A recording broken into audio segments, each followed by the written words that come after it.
क्या आप इन्हें जानते हैं? ये व्यक्ति कौन है? असल में भारत की पॉलिटिक्स के लिए, भारत की जियो पॉलिटिक्स के लिए एक बहुत बड़ा रोल निभाने वाले हैं व्यक्ति, जो कि हैं जापान के नए प्राइम मिनिस्टर। और इनका नाम क्या है? इनका नाम आप याद रखिए, इनका नाम है शिगेरो इशिबा। शिगेरो इशिबा को जापान का नया प्राइम मिनिस्टर डिक्लेयर कर दिया जा चुका है। और ये जब प्राइम मिनिस्टर बनेंगे तो उसके बाद सबसे बड़े खतरे की घंटी होगी चाइना के लिए, क्योंकि इनकी पॉलिसीज़ कुछ ऐसी होने वाली हैं कि चाइना परेशान ज़रूर होगा। लेकिन थोड़ी सी दिक्कतें भारत के लिए भी पनप सकती हैं, क्योंकि इनकी पॉलिसीज़ कुछ ऐसी हैं जिनसे कुछ हद तक भारत भी एग्री नहीं करता। कौन है ये व्यक्ति, किस पार्टी से आते हैं, क्या है इनकी पॉलिटिक्स, आइए जानते हैं इस वीडियो में। सबसे पहले ये प्राइम मिनिस्टर है कौन? तो ये लिबरल डेमोक्रेटिक पार्टी से चुने गए प्राइम मिनिस्टर हैं जापान के शिगेरो इशिबा। शिगेरो इशिबा असल में 5वीं बार इलेक्शन लड़ रहे हैं। इससे पहले 5 बार अपने आप को प्राइम मिनिस्टर पद के लिए खड़ा कर चुके हैं, 4 बार हार चुके थे और 5वीं बार जीतकर खुद को आखिरकार ये प्राइम मिनिस्टर की कुर्सी तक लेकर आ ही गए। जब हम बात करें इनकी पॉलिटिक्स की, तो ये जाने जाते हैं अपनी पॉलिटिक्स के लिए, जो कि बिल्कुल ओपन चैलेंज देना चाहती है चाइना को। इनके कुछ जो पॉलिसी डिसीजंस होने वाले हैं, जहां ये बात कर रहे हैं कि चाइना से लड़ने के लिए जापान को अपने आप को स्ट्रेंथन करना पड़ेगा। यूएस के साथ अपनी पार्टनरशिप को और बढ़ाना चाहते हैं ये। जापान पैसिफिस्ट कंट्री रही है। इनसे पहले जो फुमियो किशिदा प्राइम मिनिस्टर थे, वो डिजिग्नेशन दे चुके हैं। फुमियो किशिदा का कहना था कि वो अब आगे इलेक्शन नहीं लड़ना चाहते, और कहा यह जाता है कि उनकी रेटिंग्स भी बहुत ख़राब थी, 30% के आसपास चल रही थी, जिसकी वजह से उनका रीइलेक्ट होना बहुत मुश्किल था। तो उस केस में जापान में एक प्राइम मिनिस्टर नए का आना लगभग श्योर था, और उसी केस में हम देख रहे हैं यहाँ पर नए प्राइम मिनिस्टर शिगेरो इशिबा का आना। और इन्होंने कहा है कि जैसे ये कुर्सी पे बैठते हैं, सबसे पहले काम इनका ये होगा कि जापान में रिफॉर्म्स को लाना, जापान की पॉलिसी को पुश करना, और जो इनके की फ्रेंडली नेशंस हैं उनके साथ रिश्तों को और आगे लेकर जाना। जब अभी अपने दोस्तों के साथ रिश्तों को आगे लेकर जाने की बात कहते हैं, तो उसका मतलब चाइना के लिए तो खतरा है ही, लेकिन आप सोचो कि भारत के लिए क्या समस्या हो सकती है। तो असल में इनके कुछ ऐसे विचार हैं जो शायद भारत के लिए उतने सही ना हो। फॉर एग्जाम्पल, इनका कहना है कि एक एशियन नेटो हमें बना देनी चाहिए, यानी एशिया में ऐसे देशों का समूह जो कलेक्टिव डिफेंस की बात करें। नेटो असल में अमेरिका का एक ऐसा पुश किया हुआ ग्रुप है जो वेस्ट यूरोप में जो देश हैं उनको सिक्योर करता है। 32 कंट्रीज हैं इसके अंदर वेस्ट यूरोप की कंट्रीज हैं, प्लस अमेरिका और कनाडा है, जहां पर ये नियम होता है नेटो के अंतर्गत कि आप किसी भी देश पर अटैक करोगे तो माना जाएगा कि आपने सब पर अटैक कर दिया है। तो उससे ही सीख लेते हुए ये कहते हैं कि क्यों ना एशिया में भी एक नेटो बनाई जाए, जहां शायद वो ऐसा कहें कि भारत को भी इसका पार्ट बनना चाहिए। और आपको पता है, भारत किसी भी ऐसी अलायंस का कभी पार्ट रहा नहीं और कभी रहने को तैयार भी नहीं है। उम्मीद ये की जा सकती है कि इशिबा के चुनने के बाद ज़्यादा पुश मिलेगा किस चीज़ को, तो क्वाड को ज़्यादा पुश मिलेगा, जापान से इन्वेस्टमेंट को। जापान कोशिश करेगा अपने आप को और स्ट्रेंथन करने के लिए, अपनी डिफेंस को और पुश करने के लिए, और भारत के साथ पार्टनरशिप और बढ़ेगी। इससे पहले जो प्राइम मिनिस्टर थे किशिदा, उनके साथ भी भारत के संबंध काफ़ी अच्छे रहे थे, लेकिन जापान के साथ भारत के कुछ विवाद हमेशा से रहे हैं, खासतौर पे ट्रेड और इन्वेस्टमेंट को लेकर। जहां वो भारत में बात करते हैं लेबर रिफॉर्म्स की, बहुत ज़्यादा एग्रीकल्चर में ओपन सेक्टर करने की, जिससे कि भारत में वो उस सेक्टर में एंटर कर पाए। भारत की फार्मास्यूटिकल्स और जो भारत की डिजिटल सोवरेनिटी, यानी भारत अपनी जो डेटा है अपने देश में रखना चाहता है, इसको लेकर कुछ कुछ विवाद भी हैं जापान के साथ भारत के। लेकिन अगर हम देखें जियो पॉलिटिक्स के हिसाब से, स्ट्रेटजी के हिसाब से, सामरिक रूप से, तो वहाँ जापान भारत लगभग एक जैसा सोचते हैं। और मुख्य रूप से चाइना का जो दबाव बनता जा रहा है इंडो पैसिफिक के ऊपर, उसको रोकने के लिए जापान का सबसे महत्वपूर्ण अलाय कोई है तो भारत ही है। और यहाँ पर ये जो नए प्राइम मिनिस्टर आए हैं, हालांकि काफ़ी ज़्यादा ये अभी अपने जो पॉलिसीज़ वगैरह की डिसीजन लेंगे, उसमें देखा जा सकता है कि ज़रा और एग्रेसिव हों।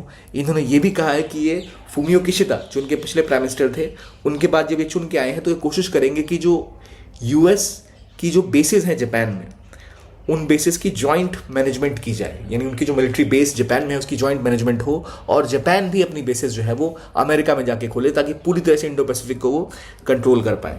तो अभी तक कैबिनेट को लेकर उतना डिसीजन लिया नहीं गया है।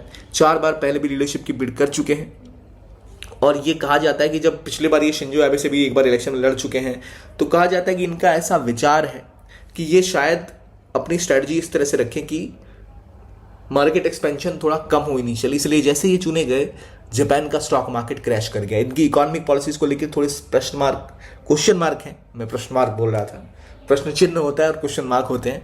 तो हालांकि एलडीपी की प्रेसिडेंटशिप लीडरशिप में जापान अब कहाँ जाता है देखने वाली बात होगी, लेकिन इशिबा के चुने जाने के बाद भारत को एक पहले ही संदेश सीधा सीधा देना पड़ा जो एस जयशंकर ने दिया।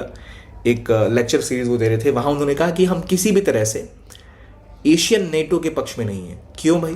क्योंकि भारत का मानना है कि कलेक्टिव डिफेंस, यानी अगर किसी एक देश पे हमला हुआ तो हम अपने ऊपर हमला मान के उसको डिफेंड करने चले जाएंगे, इस तरह की बातों में भारत विश्वास नहीं रखता और भारत किसी भी तरह की मिलिट्री अलायंस में विश्वास नहीं रखता।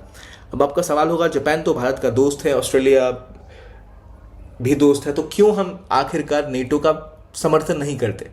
देखिए, कहानी यह है कि भारत हालांकि अमेरिका का दोस्त है, जापान का दोस्त है, लेकिन रशिया के साथ भारत के संबंध बहुत अच्छे हैं। भारत अभी भी रशिया से तेल सस्ते दामों पर खरीद रहा है, भारत अभी भी रशिया से डिफेंस इक्विपमेंट खरीद रहा है। चाहे वो फुमियो किशिदा हो जो पहले थे, चाहे वो अमेरिका की बात करें, चाहे हम ऑस्ट्रेलिया की बात करें, ये सभी देश पुश इस बात को करते हैं कि कुछ भी हो जाए, ऑस्ट्रेलिया, अमेरिका, जापान, जो वेस्टर्न कंट्रीज हैं, ये कहेंगी भाई आप रशिया को बिल्कुल ही छोड़ दो, संबंध मत रखो उनके साथ। ऑलरेडी रशिया के ऊपर इन देशों ने, खासतौर पे अमेरिका ने, सैंक्शन लगाए हुए हैं और भारत रशिया का एक क्लोज पार्टनर है। भारत नहीं चाहता कि भाई यूक्रेन और रशिया के युद्ध के चक्कर में भारत में ऑयल के दाम 50 रुपये बढ़ जाए या भारत में गेहूं महंगा हो जाए, भारत में लोगों को खाना सस्ती दरों पे ना मिल पाए। भारत ऐसा बिल्कुल नहीं चाहेगा, क्योंकि हमारी जब लड़ाई पाकिस्तान से चल रही थी तब तो इनको वेस्ट खूब हथियार देता था। पहले अमेरिका ने भी पाकिस्तान को हथियार दिए हैं, यूरोप के कई देश उनसे संबंध बहुत अच्छे रखते थे। तो भारत इसमें नहीं फंसना चाहता कि जहाँ पर नेटो वाली बात है और भारत शायद जाकर एग्री कर जाए, हाँ एशिया में एक नेटो बना लेते हैं चाइना के खिलाफ, क्योंकि भारत चाइना के साथ भी ट्रेड कर रहा है और भारत से जितना व्यापार चाइना करता है उससे कहीं ज्यादा व्यापार हर एक साल वो जापान के साथ करता है। तो ये एक ऐसी स्थिति है जहां आप दोनों लेवल पे देख रहे हो, तो ट्रेड, इन्वेस्टमेंट और हर जगह पर भारत एक मोनोपोली का पार्ट नहीं होना चाहता।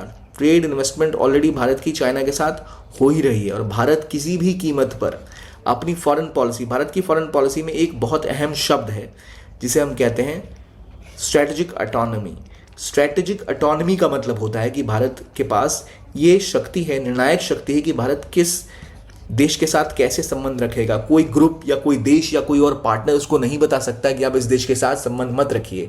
ये स्ट्रैटेजिक ऑटोनॉमी ही भारत की फॉरेन पॉलिसी की सबसे खास बात है, जहां ना वो रशिया के पक्ष में है, ना जहां वो अमेरिका के पक्ष में, वो बिल्कुल इंडिपेंडेंट है। और यही इंडिपेंडेंस जो है भारत को प्रोवाइड करती है कैपेसिटी, जिसके तहत वो रशिया और अमेरिका दोनों के साथ अच्छे संबंध रख पाता है।